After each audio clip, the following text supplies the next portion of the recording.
Countdown like 3, 2, 1. All right, everybody, it is time. It's crunch time, baby, with Brian and Clifford. You know what? You don't match. I mean, it's very what is it, like balanced, I guess.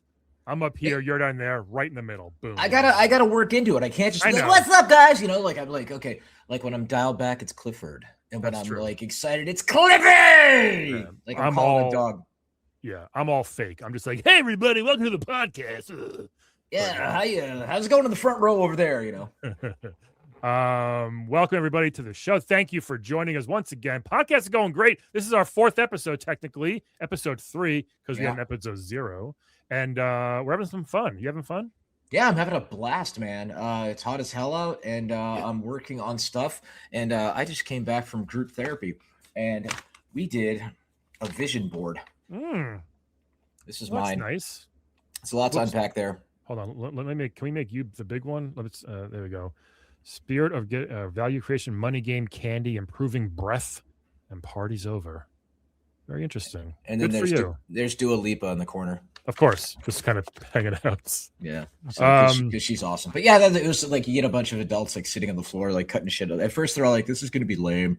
And then you're sitting there like, no, give me the dog. I want that. You know, what do you have over there? Like, and then where's the glue? And turns out Elmer's glue still sucks. Are you sure you didn't go to the wrong class? Like, no, it was. I mean, they got to break you down like your children in order to rebuild you better, faster, stronger, wetter.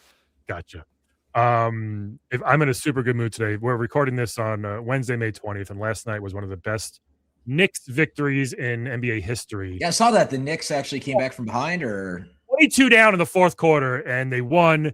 It was for sports fans out there. I'm a huge Knicks fan my entire life, so I'm very, very excited. 7 to go.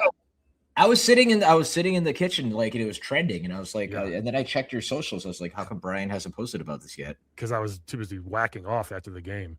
No, good for you. Beat him and eat him. Yes. Speaking of which, that's terrible intro. Let's bring it up. We have an awesome guest today, good friend of both of ours. And she is like, I call the godmother of the indie game scene here in Raleigh. We're going to bring her in here. Let's give a big round of applause for Briles, everybody. That applause. That's set up. Thank you. Thank you for that. Is that your dog on cue? That's Evie. She's the old one. She gets a pass. That's okay. That's all good. How you doing? Thanks for joining us today. Thanks for having me. I'm so excited to be here. This is gonna be fun. You and Cliff. Tell how you and Cliff met. Let's bring that up real quick. Okay, so it's probably different for both of us because Cliff lived an entire life before, like, I met him in high school. I went to a Giant Bomb book signing, and wait, hold on, time out. Do you know I grew up with Vinny Caravella from Giant Bomb, one of the founders. Yeah, he like one of my brother's best friends, lived like 3 blocks from me, and I didn't realize he was doing that until like afterwards. I'm like, wait, he goes, yeah, we chatted like, at my brother's wedding or something about it. But yeah, he good friends like my whole life. I didn't even realize that is the most mafia name I've heard in a long time. Vinny Caravella. Yeah, it sounds like a delicious Italian dish. I'll have the Vinny Caravella. Extra awesome, gravy on that. He's great, by the way. But yeah. So I don't remember this, so I hope I was not. I hope I wasn't an asshole. No, we had set you up to be. We were like, oh, he's on the Something Awful forums, so he must know the secret question to the Something Awful forums. And I don't know if you remember what it was, but like, are there stairs in your house? Yeah, are there stairs in your house? And we asked you if there were stairs in your house, and you didn't know the answer. And we were like, I do know the answer. Yeah, but I know what's the answer. Yeah, I am protected. I am protected. Yeah, we're really hoping. I have no idea what this is. What is going on? Old internet forum. It was like, I mean, something awful walked. Yes. So e-bombs and 4chan and the terrible internet we have now can run and fall on its face. Like Reddit is like the spiritual successor to Something Awful. I do remember. Yeah. Okay, I do kind of remember that. Yeah. Yeah, and they had like Jeff K and all those like skits that they would do. But anyway, it was like, but we just met you then, and we got like the book sign and meet you, and it was just like high school, like yes, we did it.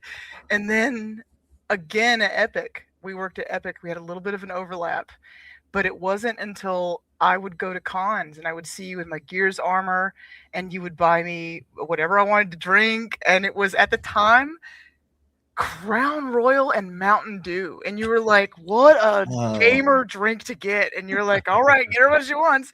But I would see you consistently at bars. And then turns out you lived here. And then I remember the moment you would give me your phone number and I was like, God, I've got his phone number.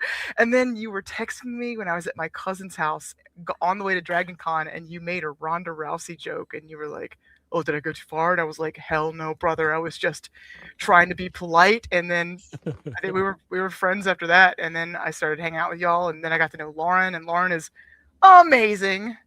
So hilarious. She's all right. Yeah, so it's kind of. Yeah, was I talking about how Ronda is so awesome and badass that I just wanted I wanted to hook up with her and then have her beat me up or something? Yes, while you beat him and eat him. Yeah, well, flash. She's got callbacks already. Yeah, so flash forward to I'm at like I think it was like TwitchCon, and she had like or Comic-Con. She's like launching like her own comic, and I got to meet her, and she was really cool, but she was like pregnant as fuck. Oh yeah, I remember you saying. And I walked up. I was like, Ronda, oh my god, I love you. You're great. How far along are you? And then of course, I was like, can I touch your belly? Because you don't just do the whole like walk up, baby. She's like, just randomly touch a woman, and she's like, yeah, sure. And I'm like, she totally could have kicked my ass. Did the baby kid was like, huh?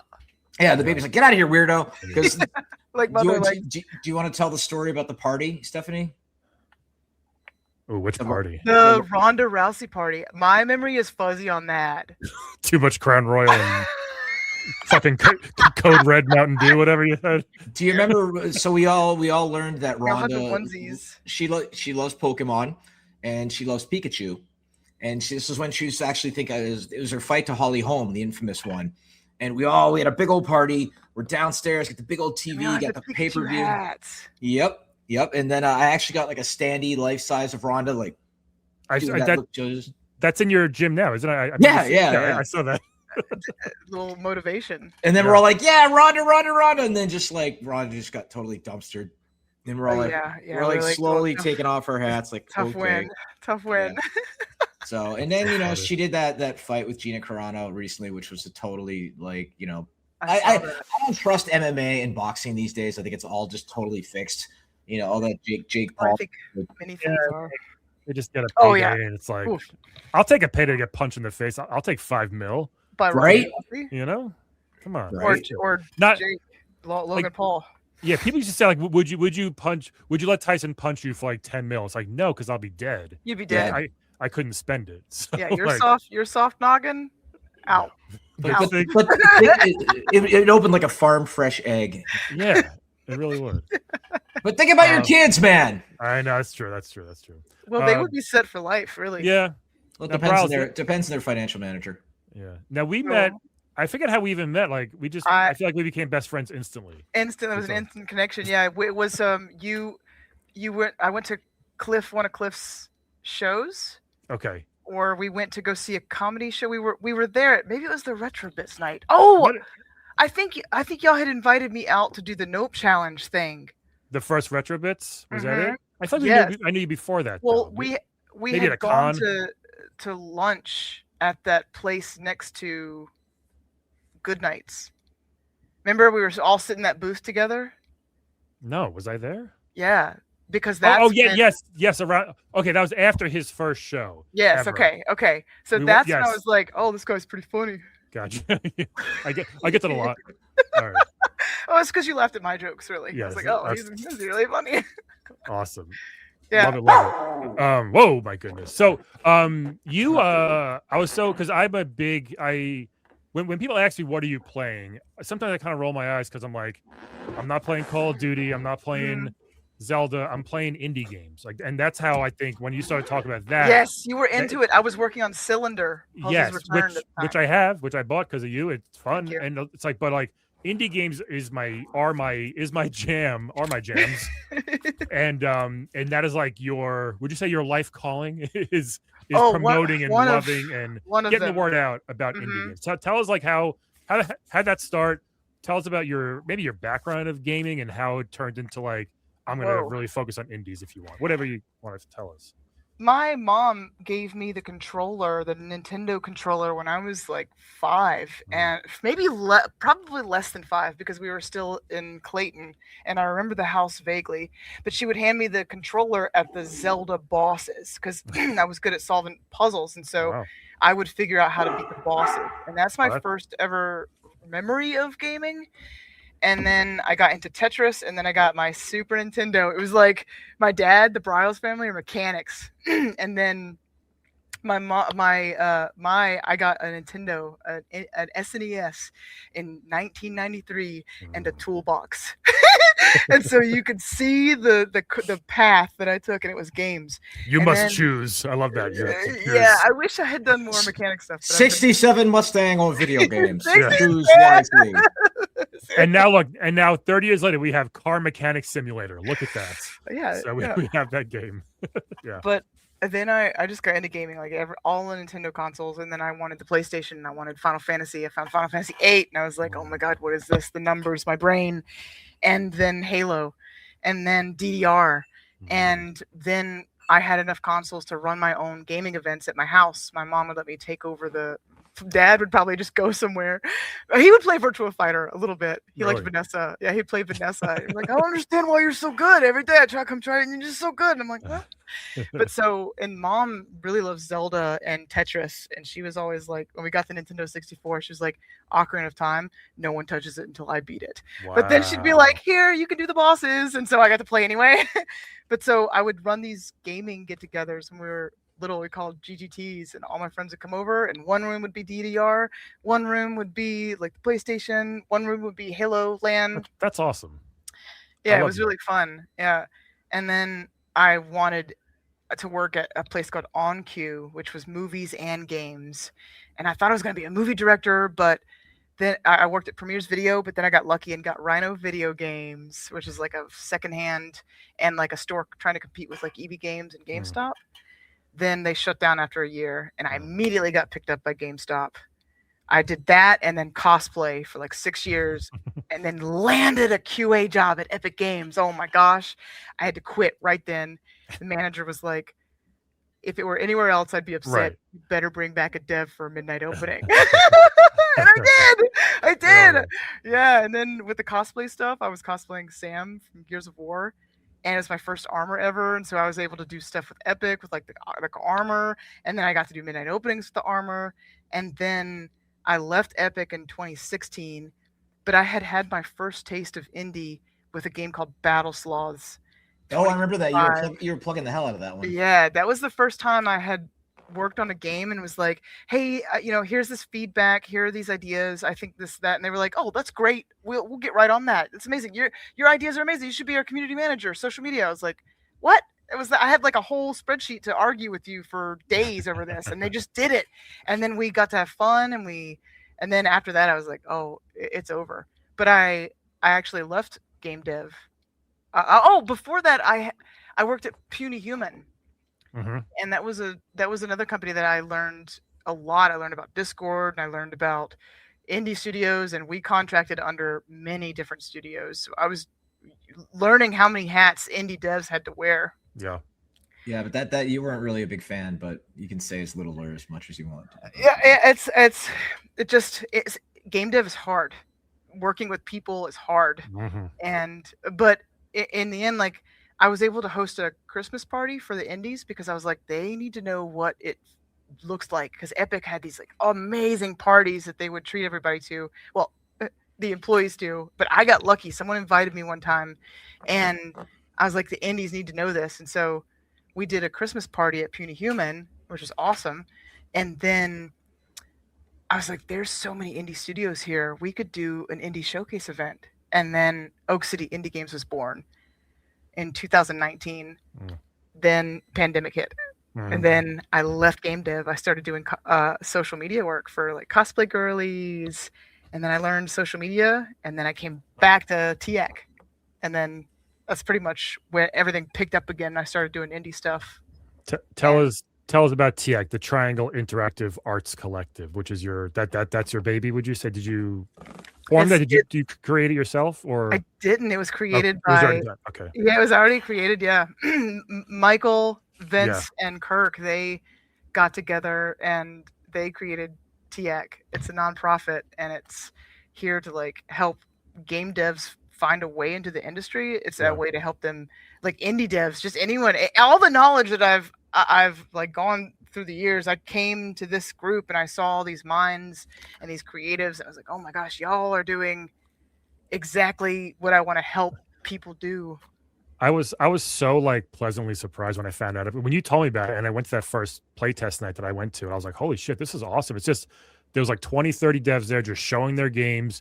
Some are a few months in, some are a few years in, all different levels, all different stages of progress. And it was so cool getting to play them. They're so open to feedback. They want their games to be good, and they don't mind showing it off. I wasn't invited. Dude, you're always invited. They would lose their mind if they Cliffy would lose their fucking shit, dude. Yeah. I'd show up like Alec Baldwin and Glenn Ross. Just show up and be like, "This sucks. This sucks." Put a chainsaw gun in this volleyball don't game. Don't be so pedantic. Oh, actually, that's a pretty good idea, right? It'd be hard to balance that on sand, especially if it's beach volleyball, and then you keep license played with the boys. You should just come in and you just do the most ridiculous ideas. You know, you should do this instead. Just be like, well, yo, Cliffy's crazy.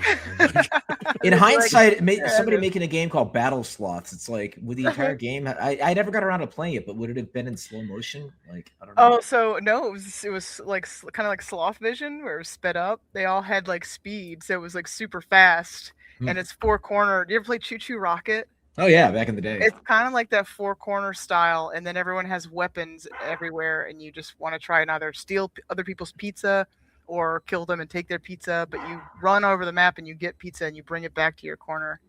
Okay. And first person to get up full pie. I tell people, like, if you want, like, AAA games are great, obviously. God of War is great. Last of Us is great, blah, blah, blah. Right, of course. Cinematic experiences. Right, but if you want something unique and different and fun and funny or sad or bizarre as fuck, you go to an indie game. Just buy an indie game, because that's what they are. And that's where all the risks are being taken, I think. Yeah. I always joke how a lot of indie devs must be super sad, because there are some sad as hell indie games. We're just really poor.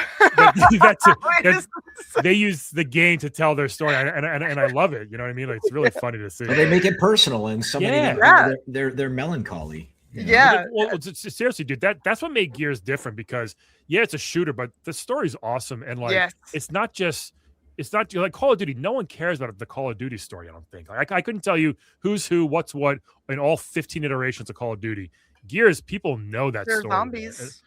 Yeah, but who cares, right? Like, see what I mean? Like, if you have a shooter, and you combine that, that's a really cool thing. It's hard to do, but indie games indie developers have nothing to lose, literally. Yeah, that too. So well, besides all their money.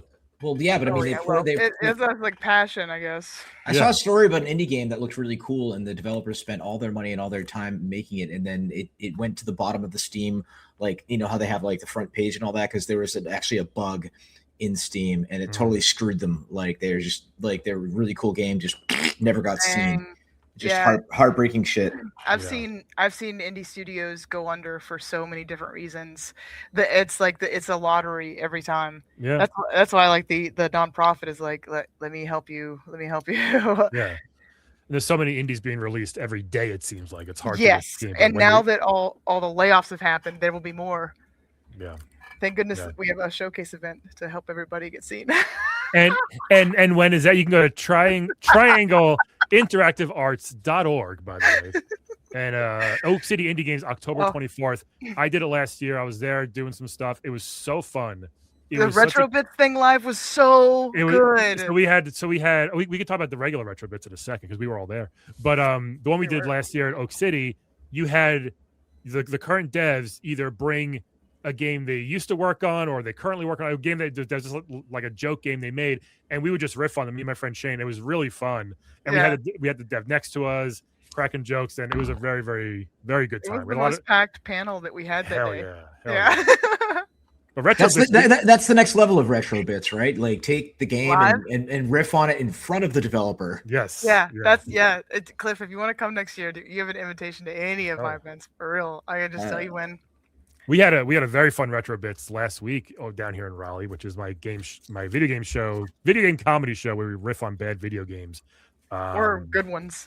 We had they were the don't say cat. They were mostly bad. Catwoman is not a good game. Catwoman for GBA is not a good game. I mean, when your expectations are here and it goes here, you're like, oh my god, it's like the whole like you're so hungry. This saltine cracker is the tastiest thing. I'm gonna have like there was that puzzle. I didn't solve that puzzle, and I was solve the puzzle. And it was like the Britney Spears slider puzzle. Like there's sometimes where I get it wrong. I think Cliff, remember Baby Boomer, that one game, like the light gun game? Yeah, you had to eat the milk or whatever. Right. So like I thought it was terrible, and it is terrible, but we got into it the last time we played it last year. The whole crowd was going nuts, all taking turns. Like that was a very fun. But there's this one like random like dude who shows up every time, and there's always some random game where there's no way you can beat it, and he's a nice guy, but it's like he's the actually guy. I saw his. I think he does like a stream, and like his stream is very lit. Like he really. Yeah, Raleigh Retro Gamers had reposted it the other day. Okay. And I was like, oh my god, this guy's locked in.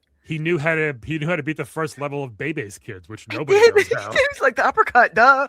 I was like, how the fuck do we do the uppercut? It's like LR up to like who thinks of that? Why not just push X? Well, we used to have to. We used to have to figure games out. But there's no moves in Bebe's Kids. I don't know why they made it way too difficult. Our hands were hurting from mashing that piece of shit controller. Brian, I will buy a better controller for this. No, that's the fun of it. That's the fun of it. That's part of the experience. The suffering. Your hand must hurt. I'm like stretching. Like, oh, do I have to play again? Like the Britney's dance beat where it's just A. And then I made my favorite joke of the night where I'm like, at least you can play it one-handed. Yeah. We should have like handed the controller. Each person presses A. Just hand the controller. Ew. Yeah, I'm gonna have to like actually play through the game, unlock more songs. I'll do it. So we can play more maybe in a couple of months at a retro bits. That'd be fun. Don't do that to me. Don't do that. I shouldn't. That's all the more reason to. One of the big gaming news this week is Xbox is now Xbox. Which is, I think. I mean, look, as a PlayStation fanboy, I think this is the silliest pivot they've done. They've messed up a lot of stuff the past decade. This is the silliest thing to try to stay relevant, I think. What are your thoughts? I mean, Cliff, you're an Xbox guy. What do you? I wouldn't call me an Xbox guy. Don't call me that. Please, Mr. Xbox was my father. Please. A doctor. Call me I'm a whore for any platform. Sure. But it just feels like Microsoft has lost a lot of the core Xbox fans. I think going multi-platforms was an interesting strategy, but I think it ultimately kind of bit them in the ass. And so now they're like, come back. You remember, member berries, right? Like, oh, remember our logo used to be it looked like a piece of candy you'd want to eat. And remember, like the logo is all caps before it, like, and they're like, yes, it needs to be all caps. And I'm not going to use pronouns. Like, okay, you do you, sir, ma'am, Tuesday, whatever. And I sent Brian some design docs for some stuff that I'm considering doing. And he's like, you used a template of an Xbox controller? Dude, nobody plays Xbox anymore. I was like, oh, shit. It said press X. I was or whatever. I was like, dude, how come not triangle or circle? What are you talking about? Yeah.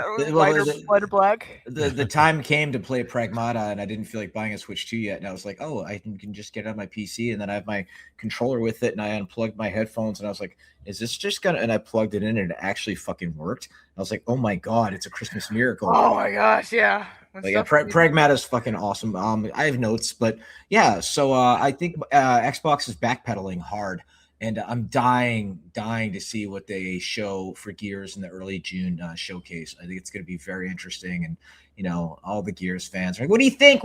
I'm like, I'm gonna be honest, dude. I'll say what I think. I'm talking to Tom Bissell, who wrote Gears 4 and 5, and curious to see what he's gonna say. And the world is watching. What the fuck's going on with Halo too? Like, what's Halo been up to? Oh, Halo! Oh my gosh! Hold on. Lauren is inviting me to play Repo. Right now? Doesn't she know what you're doing? Right now. Cliff, yell up the stairs. Say hi, No, Lauren. hold on. She's on the podcast.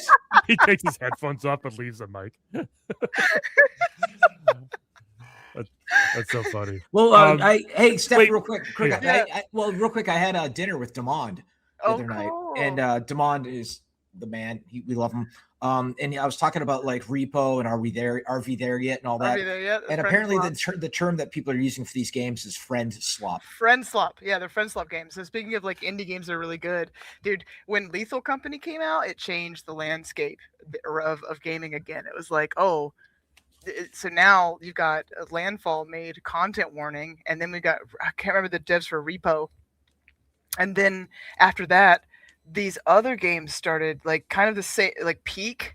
Peak is Aggro Crab and Landfall, and they made Land Crab, and then they made Peak, and Peak is like one of the best indie games ever. Were you playing that at the girl LAN party? I was playing it almost all of last year. Now, do you need a friend to play that with? Because I don't have any. So I will play with you. Okay. And right. We don't have to be friends because it makes the experience even better. You can like help somebody up the mountain. And on April Fools, they didn't change anything except for what the action does. And it kicks your friends off the mountain instead of helping them up. Oh my God. It was hilarious. That's but that game, that's friend swap. It's games that you can play like kind of, and there's also Burglin Gnomes. Yeah, Burglin Gnomes. And each game has this like gimmick that makes it funny and fun and unpredictable. And so every single time you play, you have a completely different experience. Yeah. I even like interviewed one of my friends in Peak. I wish I had time to do another one because I called it Peak Cast. Nice. And it's like kind of like Hot Ones because the game is trying to kill you the whole time. So I'd ask a question and they'd get taken away by a tornado. I like that. That was like when I'm gonna try it. Okay. During COVID, Gary Whitta wound up doing this thing called Animal Talking, where he turned Animal Crossing into like a mini talk show. Oh yeah. So, I mean, did you end the interview on the Peak game by just kicking the dude off the mountain? Because that's that would be funny. That would be funny. But all of them it's good for content creation because it's like all these friend swap games simulate a couch co-op experience. Yes. Because there's proximity chat, and then you can see each other talking and animating, and it is fun to watch. So anyone streaming, even if you're dead or if you're playing, it's just so fun to watch your friends do it because it's like an experience. My friend Mark Brady, who's a comic, a very good comic here in Raleigh, he does Hummies VR. That's his thing. You ever see that?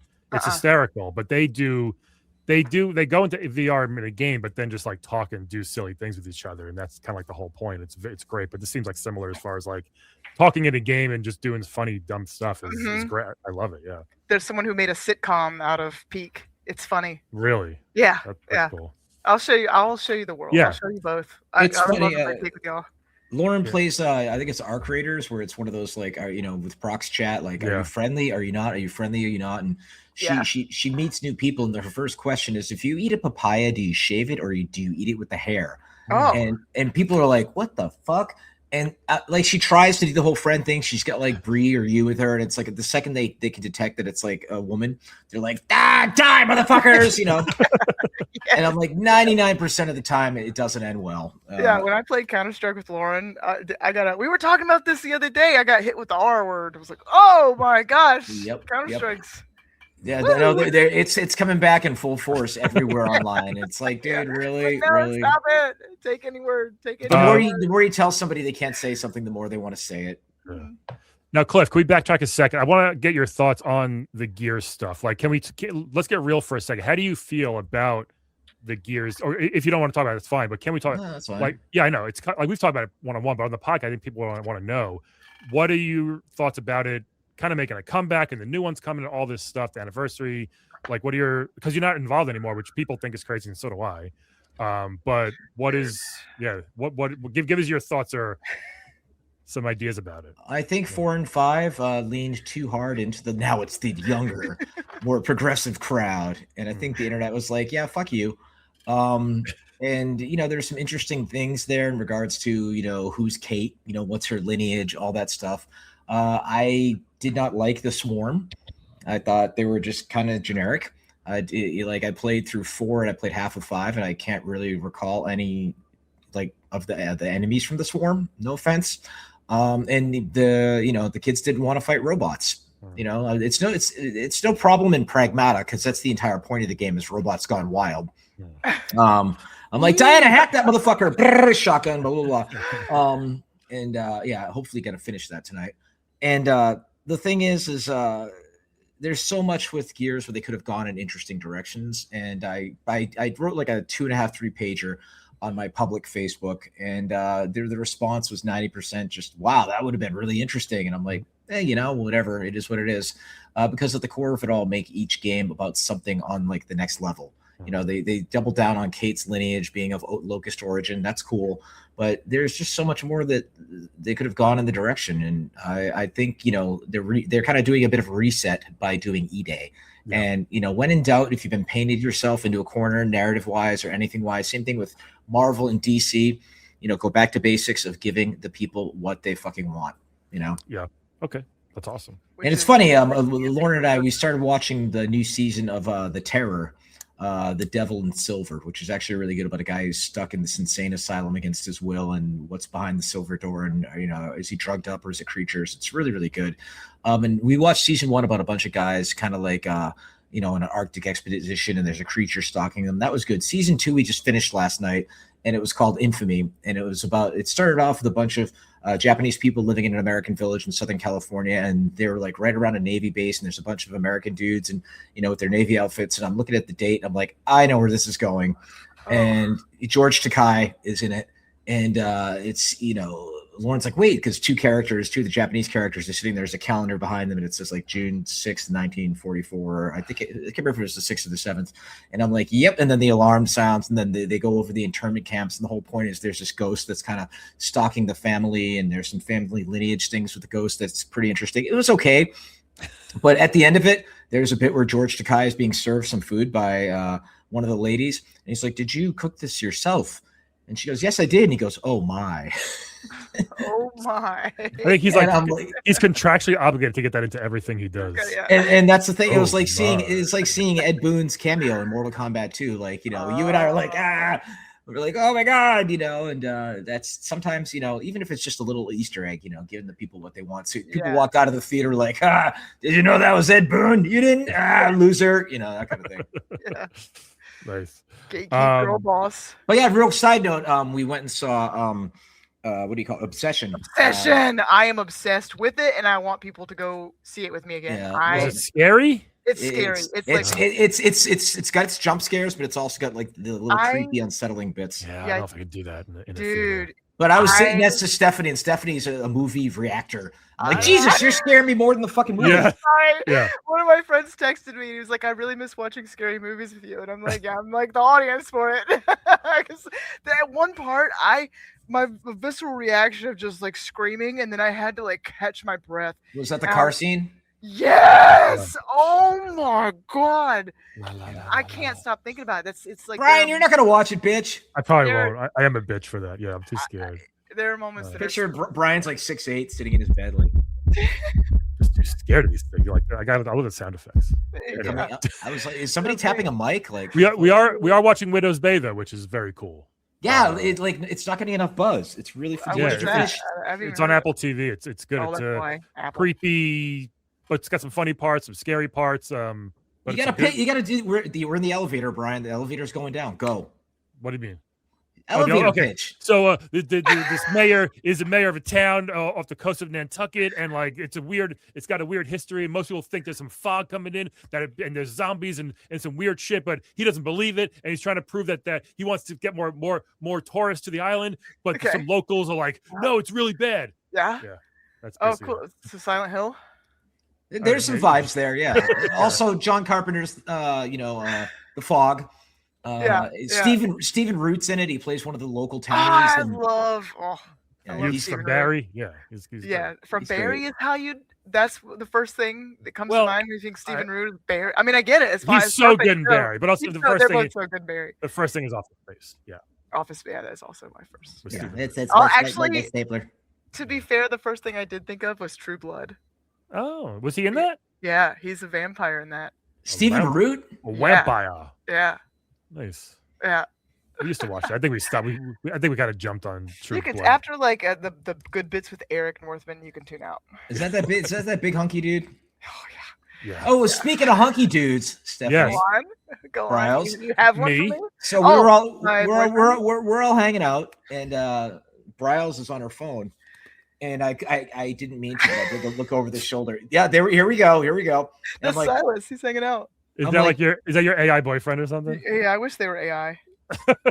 He dressed himself today. This is very good. Oh, he's got good hair. What a big boy! Good hair. What a big boy! Are pants so high a fashion look now? You can give him a palm.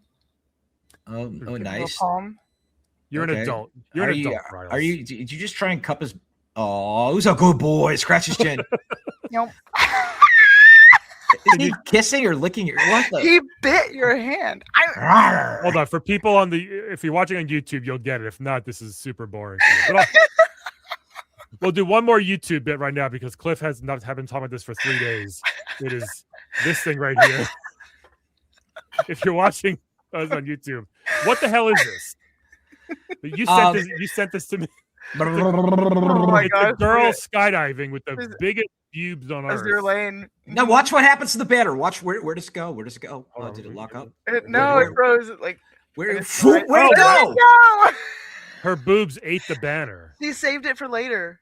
So how can somebody find it? It's called Azure Lane. Yeah, apparently it's like a mobile game where it's like the girls are like leading boats in a war or some shit. Like, and my friend Andy's finally playing this. Absolutely. And that's that whole internet debate of like, I was showing this to my brother. He's like, "Well, what's with the face? She looks really young." I'm like, "That, yeah, it's a whole." It's kind of what they do, yeah. It's a whole gooner thing. Yeah, I want to make my own Atomi game just so I can have like men with beards and guts. And no, you want to see giant elephantitis nutsacks falling out of the sky, don't you? Oh no! If you could, I was like, if you could just do that with them. With the boys, and then you get the South Park where it's like those Mickey Mouse little balls. You'd like grab the top and just hop around with your big nutsack.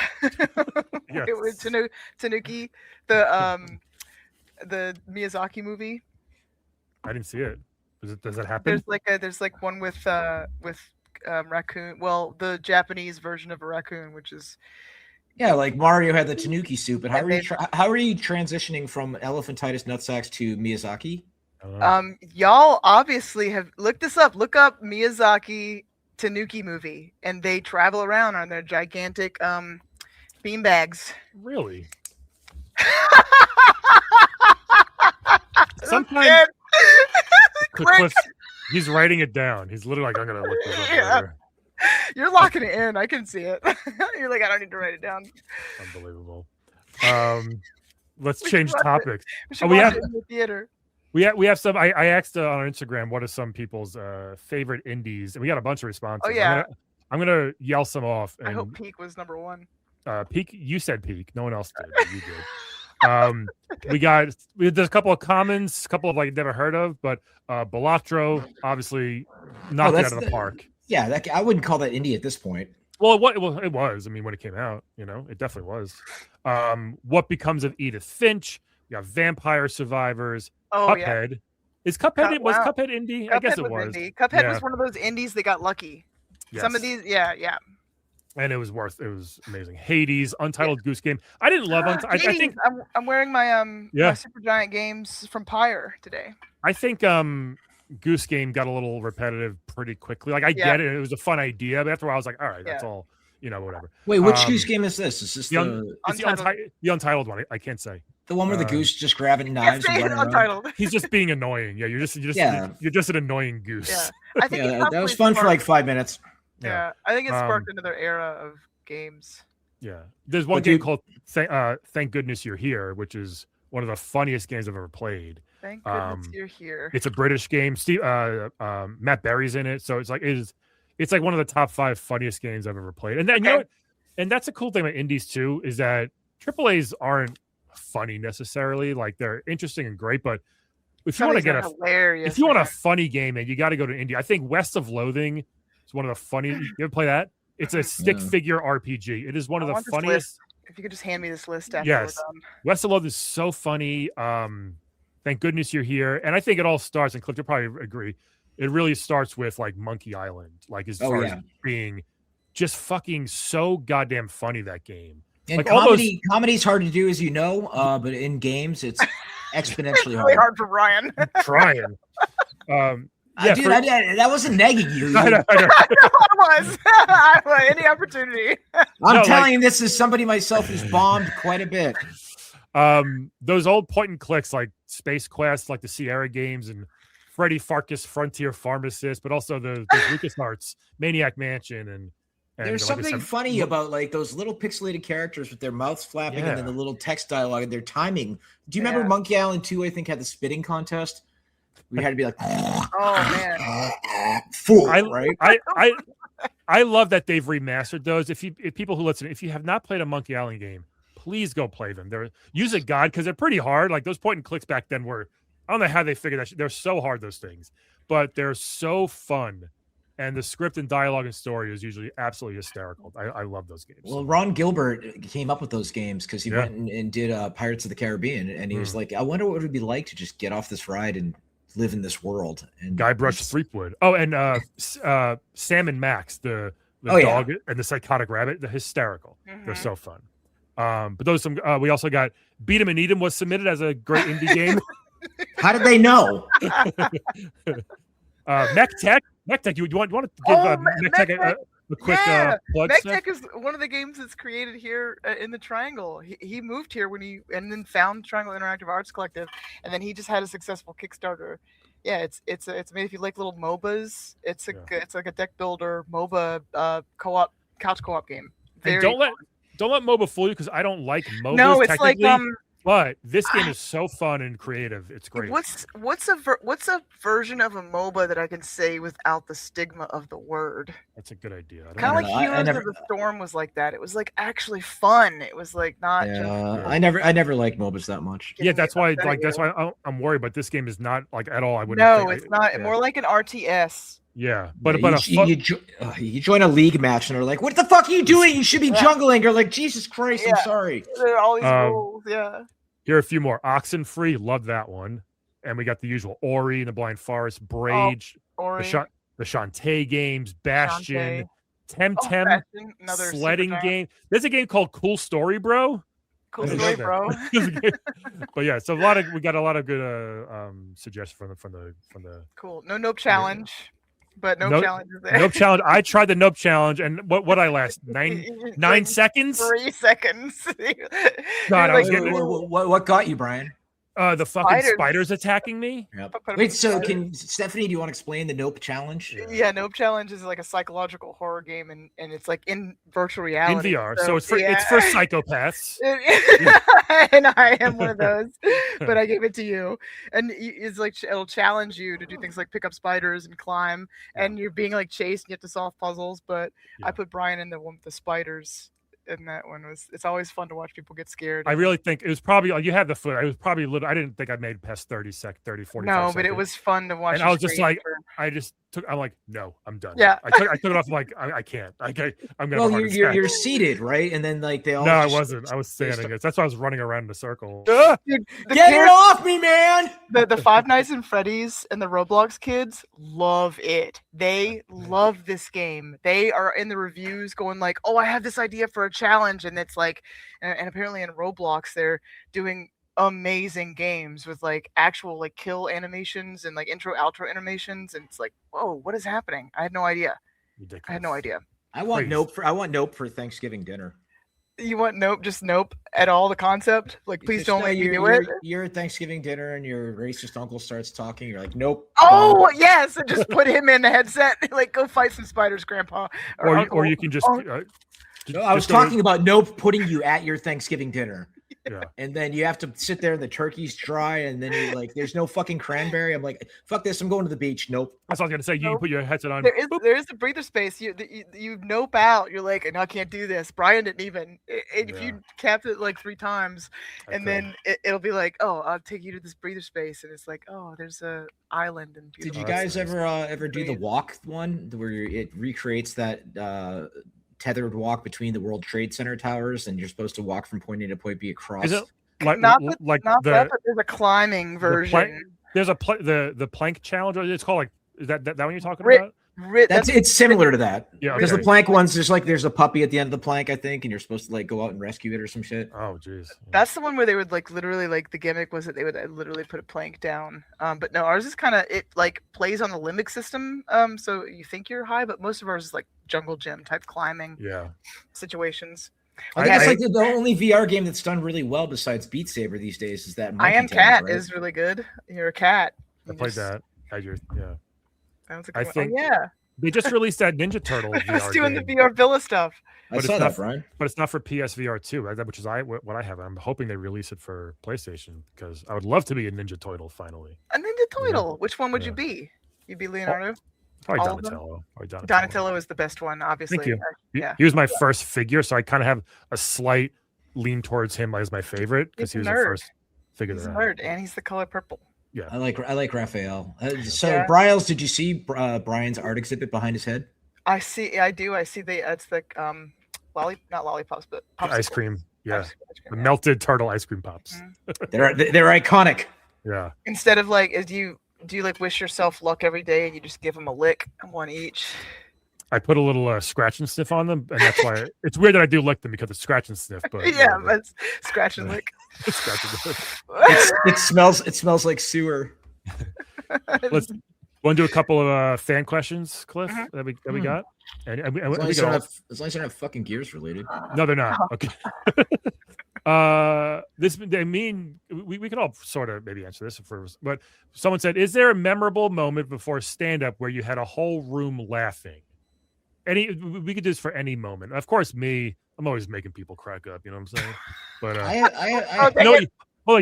one time in like 3rd grade, I got detention. I had to stay after like 20 minutes because we were cutting out something, and we were cutting out, it was for like Thanksgiving, and we were cutting out like turkeys, and the feather looked like cauliflower, and I said, "This looks like cauliflower." I just said it out loud, and the teacher's like, "You got detention," and people were laughing, but I'm like, "What the hell? What? I didn't mean." Is that when you knew? Is that the start? That was my origin story, right there. But it was the weirdest thing. But anyway, I used to. We flash forward 30 years to Madison Square Garden. Yeah. My family's still surprised that I've been doing stand-up for almost 22 years because I wasn't very talkative in the family and stuff, but. I've said more like with my friends and everything. I would be the funny one. Well, that's kind of how Rogan started. You know, he like was at Taekwondo with his buddies, making him laugh. I'm not saying just because both of you are bald doesn't mean Rogan's like this tall. I'm a 1.5 feet taller than Joe Rogan. I think. You're like an acre taller than him. But yeah, for me it was I must have been like 5th or 6th grade, and the teacher was teaching about Roosevelt and walk softly and carry a big stick. And I just blurted out Roosevelt and his big stick. Nice. And the whole class thought it was funny because it was a thinly veiled dick joke. But it was I had a moment in group therapy today where like we do the whole go around the room and talk about like what's going on with you.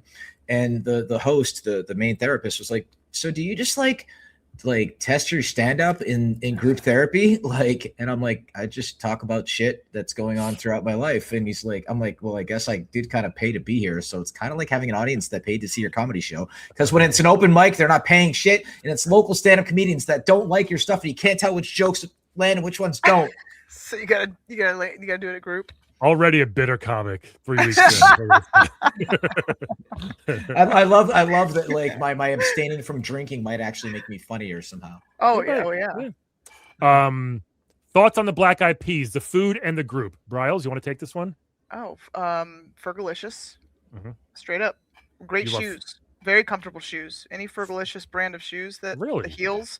Yeah, they were the most fun to wear out partying. And then I did not know that she made a shoe line. They were great. Plus I'm a large human, so she actually made them in my size. The meal also delicious. Yeah.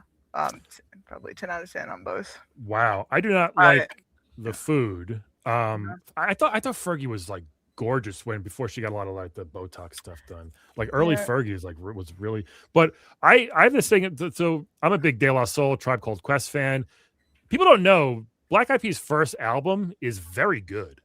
It's very. But it had to have been right for them to get so good. Right. And even their second one's pretty good. But their first album is very like that early '90s Tribe De La Soul style to it, and then they.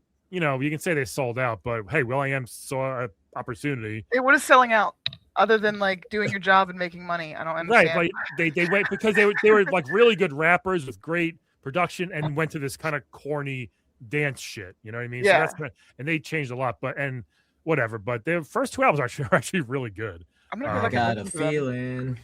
Yeah, that first song was Joints and Jams. Remember? You got the joint, I got the jam. Turn that shit up. Play it again. That was their first single, and from their first album, it's really good.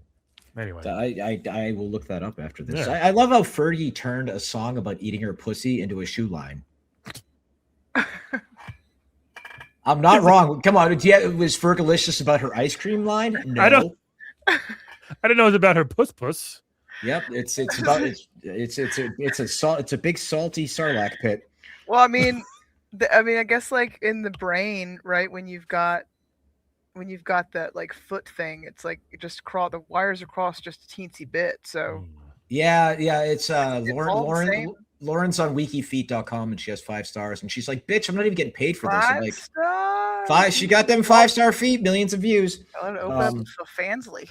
But yeah, I actually met the Black Eyed Peas. There was like a G4 soiree and they were playing, and like my agent's like, let's go backstage. I'm like, okay. And I'm with my ex-girlfriend at the time, and we all got a photo together, and the whole band was all sweaty because it was really warm out. And Fergie looked like she was kind of a little melty, but they were nice. And that was at the party. Wilmer Valderrama was there because he like at every like LA party, just like macking on girls. I'm like, what the hell's he been up to lately? I don't know. Macking on girls, I guess. Did he call himself will.i.am Valderrama back then? Yeah, I know, right? It would have been consistent with. Do we call him Will You Are? Will You Are? But yeah, the Black Eyed Peas, the food, not bad. It's soul food. Soul food, yeah. Yeah, so like collard greens, like vinegar. Briles, did I ever tell you that last time I was in Asheville, we went to visit Damon's mom, and she's like, oh, Emma, she's so sweet. Yeah, she's like, I'm just gonna make a little food. I roll up, and she has like 4 trays of like, those metal ones, right? Yes. There's like this fried chicken, mashed potatoes, mac and cheese, and collard greens. And I never liked collard greens, but those collard greens are fucking awesome. I was also that means you haven't had them prepared right. Yeah, exactly. But so much of that soul food comes out of like what was available to eat, or probably what grew in the seasons. Mm-hmm. Last question: do you have a pregame ritual before doing a stand-up set? I assume that was for me. Not really. I usually I look over my notes a couple times. I have no rituals. I don't do any like jumping jacks or meditation. We just talked about you licking the posters. I go I just kind of go out there and just fucking kill it. You know what I mean? But I've never seen you on stage with. I don't think I've seen you on stage with a notebook before, though. I have a little pad. Sometimes I'll put it on the stool if I need it. If I'm doing a longer set, just want to make sure I do the order, make sure I don't forget anything new or something. I don't do like a whole notebook type thing. But yeah. My favorite thing is when they play to the pad and they try something and then they do the whole like, okay, that didn't work. Yeah. How long do you practice your sets? How do you just come to you at this point? Yeah, at this point, I can like I'm gonna go do a spot tonight at this place and just try new stuff out. I don't know. I practice a joke a bunch of times. And eventually I will get mad if it's not working. If I'm like, I know this is a good joke. Why the fuck isn't this working? But the audience tells you the truth. And that's when you keep tweaking it or go back, or you just fucking say, all right, forget it. This isn't going to work. And I've gotten rid of so many good premises that I thought were jokes that just never work. I'm like, I can't get this to work the right way. And my question though, man, is have you tweaked the Mario joke? A little bit, and it's been working. So I gotta keep doing How do you know when to let it go? How do you know when it's like after like 15, 20 times of being told, no, I'm like, all right, I guess it's not gonna happen. But I mean, there's so many variables, dude. Like, you know, there are. like, That's why I tried a bunch of times. Like, Yeah. I don't do like if it's a one and done. If it's like really bad, I'm like, all right, I just tried it. I'm sorry, I won't do it again. But if I believe in it, like this Mario joke, I'll keep doing it until I can figure out exactly the right way to. It could be just a word, you know. It could be switching the order. It could be this. Could be that. You never know. That's why you got to give it a bunch of attempts before you get rid of something. I think. Yeah. It's not that different from game development. I bet. Yeah. Right. Yeah. Like anything. Testing. You got to test it out. Yeah. Exactly. Same thing with food and all that stuff. Yeah. What else should we have? Random topics. You want to get into that? Oh yeah. We got a few minutes. We do. Let's see. Steph, favorite game ever. What's your desert island game? My desert island game. Oh my gosh. Do I have Wi-Fi? Don't say like Hatful Boyfriend or something. Like. Okay. Don't say phone boyfriend too. It's honestly probably. Am I stranded by myself or with friends? Good one. You're by yourself. I would probably be Final Fantasy VIII. Okay. Now you have friends. Now which one is it? Peak. Okay. Oh, or Halo 2. Interesting. Nice. Okay. We got let's see. Hold on. Has anybody ever made a good stranded on a desert island game? Like a really like the Tom Hanks movie? There's gotta be. Castaway. Like, you know, you gotta forage. Send help. Don't Starve. Well, that ended well. Send help ended well. Yeah. That was a good one. There's a game called Don't Starve. It's not like a. Oh yeah, that's kind of like a Survivor. Yeah, there's got to be tons of things like that. I'm talking first person, desert island. Like, you know, you got to spearfish. You got to eventually build your Kon-Tiki. Raft's a little bit like that. It's like Waterworld, Survivor. Like, but you could have like the whole like 4 people on the island, and you could betray other people. Like, I'm surprised if there's got to be one out there like that. Yeah. Let us know in the chat and comments, guys.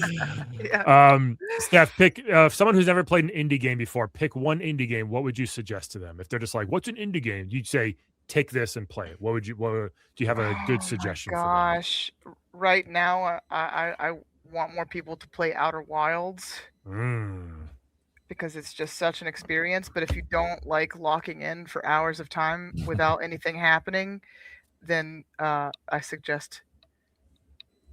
Gosh, I hate that I'm going to say Peak because Peak is taken up like everything. That's okay. It would be. I really want everyone I know to play Peak with me at least. What do you play Peak on? PC. I have the ROG Ally handheld. Can I play it on that? I have Steam. You have Steam? Then yes, you can. It's okay. like $8. All right, let's play it maybe. Yeah, I would love to. We should stream it. It should be something that is recorded, unless you don't want that. But it's very fun. I don't care. Yeah. Brian's a little shy. He doesn't like being on stage or in front. Totally. I think I would tell someone to play Grease. I think Grease? It's GRIS. People say Gris. Gris. I say Grease. Gris. That's I have that downloaded. Yeah. Grease is also very good. Yeah. I think it's just one of the most perfect, beautiful indie games ever. Yeah, Grease. I think Transistor is too. This is hard. It's hard, but it's cool. I think the thumbnails I saw of Gris look like a waifu simulator. Oh no! It was kind of like. Did I have the wrong one? Yeah, I think you may have the wrong one because this should have reminded you of like beautiful watercolor. Yes. Kind of. That's actually really cool looking. It's awesome. Wow! Beautiful. Yeah, it's a beautiful game. Yeah. I take that back. I'm pretty sure that might be what you were playing at the time when we met, and then I played it shortly after. Me? I played it years ago. I probably mentioned it. I tell a lot of people that's my favorite game, favorite indie. So probably because we were talking about indies. We talked about the indie stuff. Yeah, it's like that soothing indie style. Like, is this going to lower my blood pressure or raise it? It's like 5 hours. Probably you can bang it out, and it's just there's no dialogue. It's just like you have to figure out things. You have to figure out what's going on, and you will. Or if you don't, it doesn't matter because it's still an experience and it's beautiful. And I like games that aren't holding your hand. That looks really, really. That's Outer Wilds. Yeah, it does not. I'm stuck at like right before beating it, and just like I just need time to dedicate to it. I gave up on Outer Wilds because it was too difficult. I want to go back. I will go back. It's on my need to go back to one day. I'm here for you when you go back to it. I will. My friends have been giving me hints that are like nothing about the game, but are just enough to take me in the right direction. Gotcha. So, yeah. Yeah, so I'm looking forward to this indie festival thing.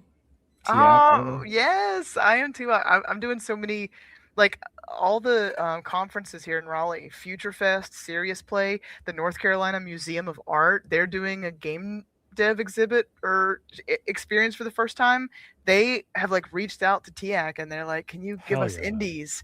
And so I've been organizing like all these indies, trying to get everyone. And then also Jeff was like, "You want to do the Game and Geek indies?" And I was like, "Hand them over, hand them over." I'm already doing the other. That's good though. Your cup runneth over. Just, I mean, you have our numbers. You know, we'd love to pop in and check some stuff out and be nice. Yeah, they'd love to see it. They'd love to see it. I'm already a big deal when I show up at these events. People love me. You are, because you're head and shoulders above the crowd. Oh, sorry. Is that it? Like, what is that? Oh, what is that? We're like, Gogeta! Yeah. Brian, all jokes aside, you know your shit. So. Oh yeah, Brian, you've been so supportive of us, and we want to be supportive of you. Hell yeah, it's a very synergistic relationship. I love the indie scene. I think they're great. I mean, it's hard as shit what they're doing, and it's really cool, I think, to me. Yeah, so I'm trying I wish I could do it, but yeah. Oh, you can. We'll get you in a game jam one time. Okay. Maybe we'll do like a funny comedy themed game jam. Great. Hell yeah. But like, I just, if I can like give a shout out to yes.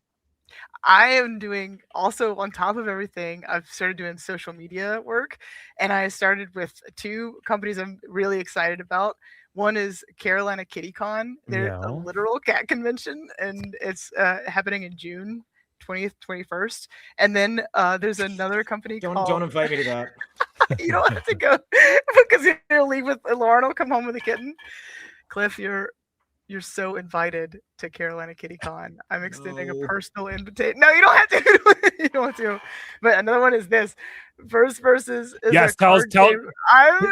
Oh yeah. This is really I've cool. seen the videos you and Madison have been posting, so tell us about this. Madison got me in touch with these people because they were like, yeah, we need somebody who like knows the social media landscape and knows our brand and our voice, and we want to do this. Like, what's the game? It depends if I have like a team, because I don't have time to make content, but I have time to post it.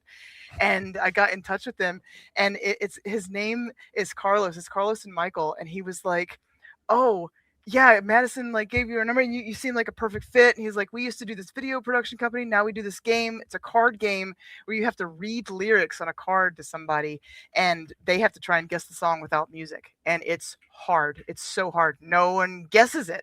But he was like, yeah, here's what we used to do, and he sent me this video from 13 years ago that he took at Epic Games, and I was like, dude, I'm in this video. And he was like, here. What? And I was like, yes. And he's like, screen grab it. And I was like, here I am.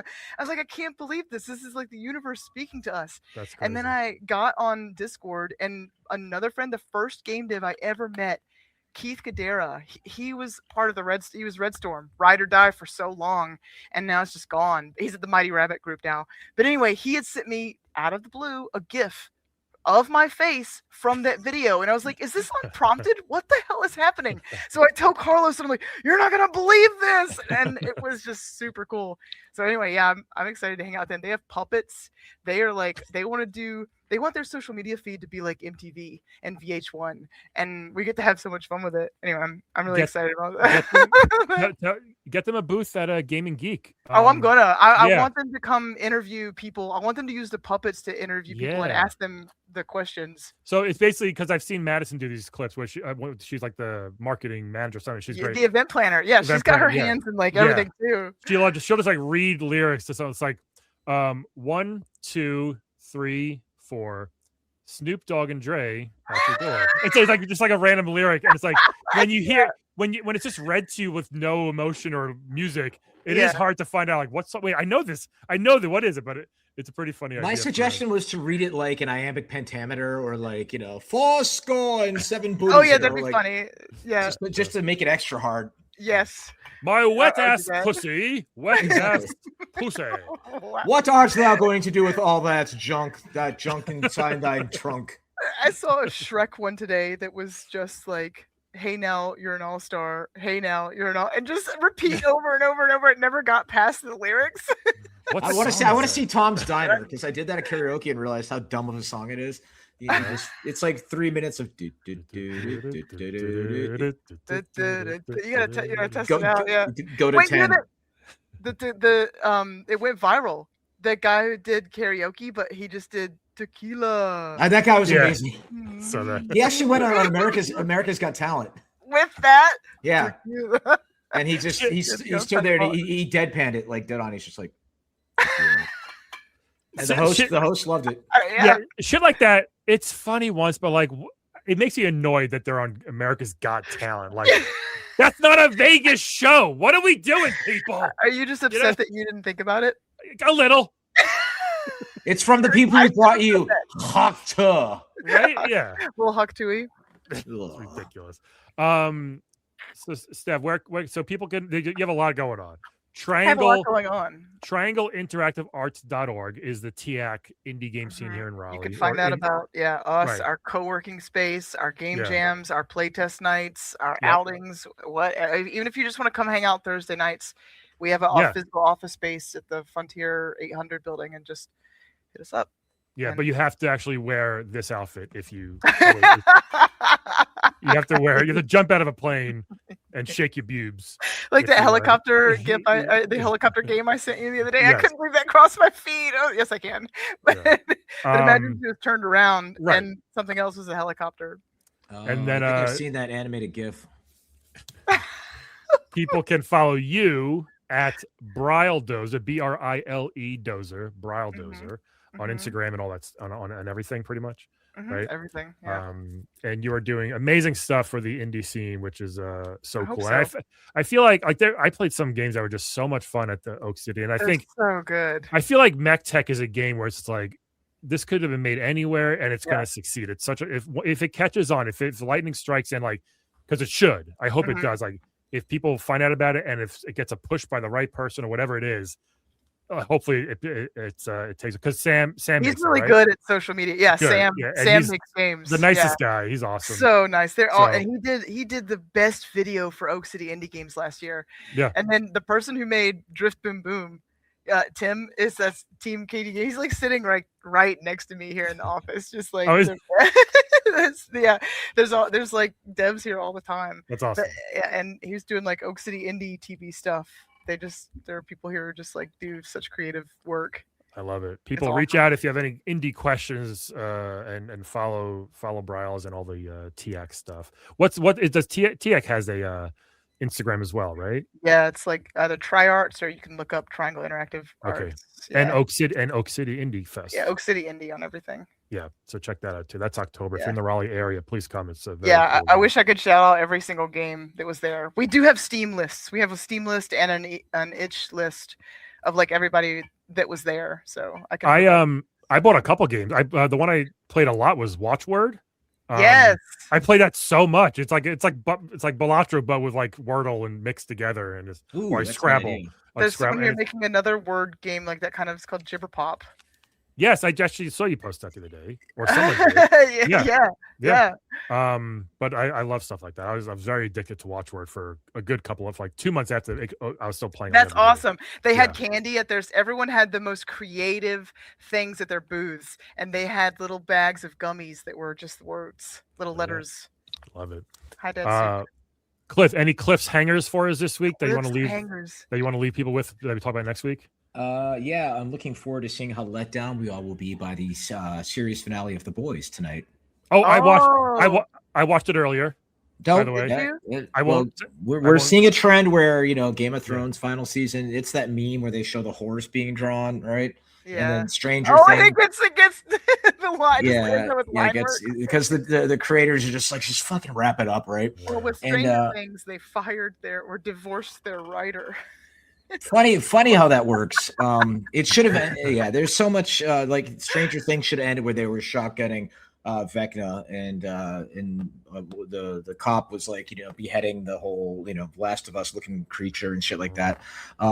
But yeah, and same thing with Thrones should have just ended sooner. But the Boys should have ended when all three of them were beating down Homelander. And but I'm gonna wait till tonight and to hopefully not drown in disappointment. So we'll be right back at you.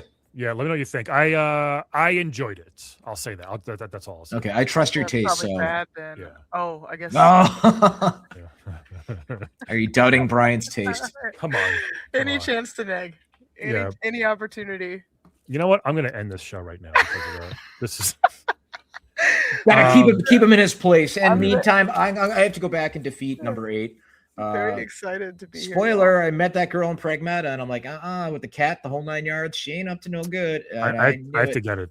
I still have to get it. Yeah, I'm going to get it soon. It's really so many things. I have to. And Sony just announced like a new state of play in like 2 weeks where they're going to show a lot of Wolverine footage. I can't wait for that. So I'm excited for Wolverine. It's the best of times. It's the worst of times. Yeah. Everybody, thank you for listening. Follow us, by the way, at Crunch Time with Brian and Cliff. Follow Cliff at Dude Huge Tank on Instagram. I am at Laugh at Brian. Follow the show. Tell people about it on all your podcast apps. Share it with everybody. What is that? A Bulbasaur? I don't know what these fucking things are. What? I don't know. Is that a Labubu? No, it's not. It's not Snorlax. It's I know that one. Is that Fergie? What is? Look at that. You have so Tetsuo many holding another Tetsuo. Tetsuoception. All right, everybody. Thank you all for listening and watching or whatever you did, and we will talk to you all next week. Everybody. Bye-bye. Bye.